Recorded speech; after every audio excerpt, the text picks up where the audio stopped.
Here is today's recap of our practice drawing implied textures. And just so that you know where things are at, here you are under your classwork tab. And yes, look at that. I have some cool things to draw on my screen with. Under your classwork tab, you've got practice implied textures right here. Okay, you have a couple things that you can use to complete this assignment. First of all, you have that printable PDF right here. That's where you can print it out and draw on it with a pencil and a shading tool, your finger or a Q-tip. Over here on this side, you have your texture worksheet. Okay, this is the JPEG that you can upload into Sumo Paint. And if you forgot how to upload your worksheets into Sumo Paint, here is how to download your shading worksheet to Sumo Paint. Exactly like we did with our shading worksheet. It works the same. You're just going to use that texture worksheet. So go ahead, download that texture worksheet and put it into Sumo Paint. Right here, you have your 2 videos that we watched in class today. They are at their regular speed. They are not slowed down for a time lapse, and you can rewind them and replay them at any time. All right, here I am calling up my demonstration camera. Okay, so you can see how I can draw some of these textures. All right, now you've got 9 different textures that you can choose to do. You've got wood, spiky, and bricks. That first row of 3 is worth 25 points. You've got fur, metal, and stones. That row of 3 is worth 25 points. And then you have create your own. So I'm asking you to do 6 of them. These are the ones that I want you to do. And then the last 3 are create your own texture. And of course, if you wanted to, you could use those ones right from the video that we watched in class today, or once again, you could watch those videos in Google Classroom. Don't forget, you could also look on Google to get some ideas, or you can go around your house and look for some cool textures that might help you draw some textures here. Now, don't forget also, there is another 25 points for using shading. So you either want to make sure that you have your finger handy or a Q-tip or a fancy blending tool so you can do a little bit of shading on your textures. So if you were watching the video, she did like wood paneling, and she simply started by doing some sections. Okay, and you can make some lines darker.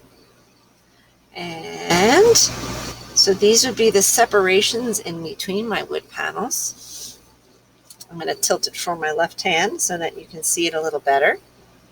Okay, and then to put that cool wood grain, you're just going to fill it in with really close wiggly lines. Now think about what an actual wood grain looks like.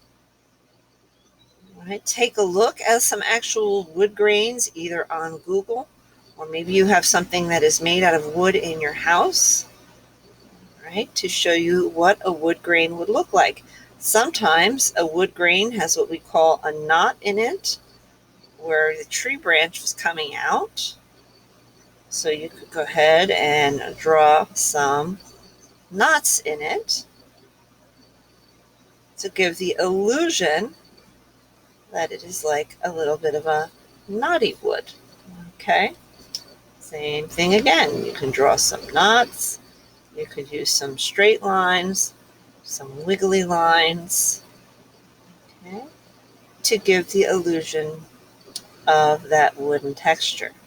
Okay, and of course, yes, you can use your shading tool, Q-tip, or cool blender to smudge some of your pencil to just give it the illusion that there are some darker shaded areas. Okay, so that's how you might want to do a wood texture. Now, I had somebody pop back in my Google Meet and ask me, well, Mrs. Swistek, what is a spiky texture? Well, you want to look for things that look spiky, spiked hair, spikes on somebody's cleats. How would spiky look to you? So maybe it's, of course, spiky to me is something that looks kind of pointy, kind of like some pyramids maybe. Okay, so I'm going to do my couple rows of spikes here. You draw your spikies however they look to you. And of course, I'm going to do a little light to dark shading.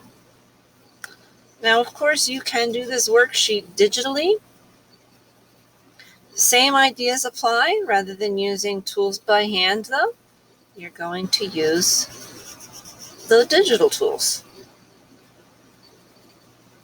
And remember, if you're using Sumo Paint, there is that little finger blending tool that you can use to blend your shading. And I also, and I did forget to say this to my morning classes, but I did tell this to my afternoon classes, if you are a person who would like to do this in color, please feel free to do so. All right, so there goes some spiky texture. How would you do bricks? Bricks are actually really simple. You're going to just draw yourself some sections. And I would look at some bricks, maybe around the house or go outside. Maybe you can find some bricks outside.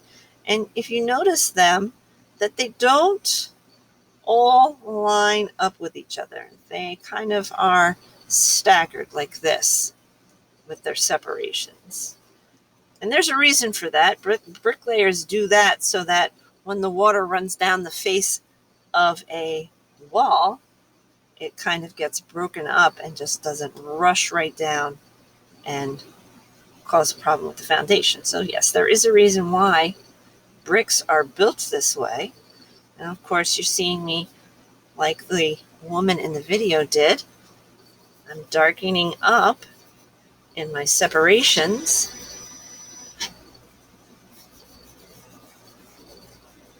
And I'm making the corners kind of rounded. Okay, now if we remember from the woman on the video, she added some, little dots, maybe some little cracks. Also a little bit of shading to make them look a little more realistic and three-dimensional rather than just a grid that's drawn on the paper. So with just a little bit of extra effort, you can make your textures look a lot more realistic by adding just a little bit of shading. That one a nice crack across it. Okay. And yes, you can do your smudging either with that digital smudging tool, or maybe you're using your Q-tip or your finger, whichever works up best for you. Okay, so there goes my bricks. Now, I know I demonstrated stones in class, but once again, I'm going to demonstrate them really quickly. You can draw your stones by simply drawing some different sized ovals. They can be large, they can be small, they can be square on one end. And then, of course, you're going to shade in between the separations.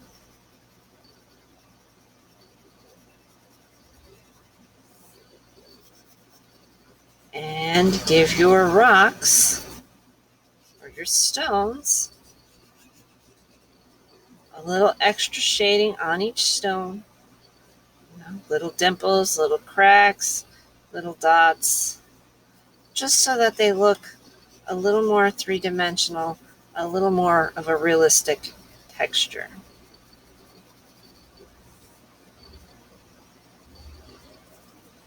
Okay, you can even use some of the shading or some of the darkness from the edges to kind of make the edges look a little more blurred out and softer.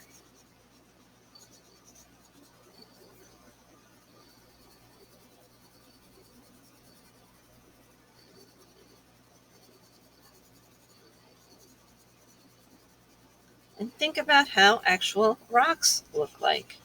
Look them up on Google. Go on Google and see what some rocks look like. Go outside. take a look in your yard. What do rocks look like? What kind of texture do they have? Are they all the same? Are they all flat on one side? Do they have little bumps and little dimples and little cracks in them? Okay, so that's how you would begin to create your stone texture. Metal can be a little bit tricky. When I think of something that's metallic, I always think of, like metal plates, like on the side of a ship. So I like to draw just some sections, and then I like to put, how it's riveted or bolted together. And then, of course, use that blending tool. And again, as I keep saying, go on Google, look around the house, try and find something that is metallic or made of metal. What does that look like? How does that look different from things that are wooden or brick or stone? Okay, just put my little rivets around. Sometimes those little rivets have little, rusty drips because they've been riveted together for so long.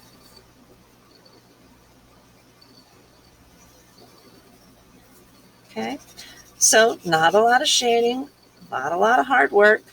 Just takes a little time, a little effort, a little thought.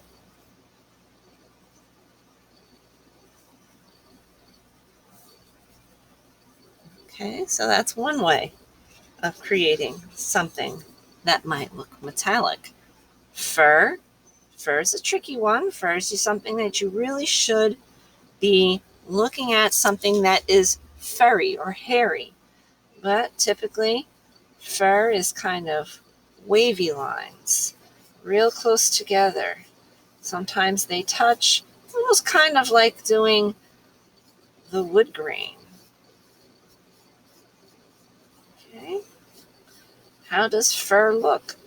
Do you have a pet that's furry? Can you look at a pet? Do you have a stuffy that's furry? I'm just trying to think of different things that might be furry. Of course, then you can use that blending tool to add some shading. Now, of course, I'm going to finish up my fur here. And, for the last row, that's for you to use your imagination to figure out what other textures you would like to do. And I know in our video that we watched together today, that's available on Google Classroom, that the artist that was demonstrating how she did those textures, there were some that I don't have written here. So if you want to use like maybe the tile, or you want to use the grassy texture as one of your create your own textures, well then that's what you should do. All right. But you can also go on Google and take a look for any kind of texture. And of course, it will come up. Google is a great resource for reference for you to look up and find things that you can try and duplicate on your own. Okay. So there goes my furry texture. Okay. So I hope this was helpful for those of you, especially who might have had some internet troubles earlier today. I know we had a few people that were suffering some glitching, so maybe this is a little bit extra help for you for not being able to watch those videos. Hopefully you'll be able to watch those other videos that we watched during our class session today, so that you can get an idea of different textures that you can create just even using a pencil. Now don't forget, when you're finished, if you're doing this like I am with a pencil and paper, you're going to take a picture of it and attach it to the Google Classroom site. If you happen to be doing this digitally, then of course you're going to save that file and attach your save file to the assignment in Google Classroom. All right, thanks for watching. Hope you have a wonderful day.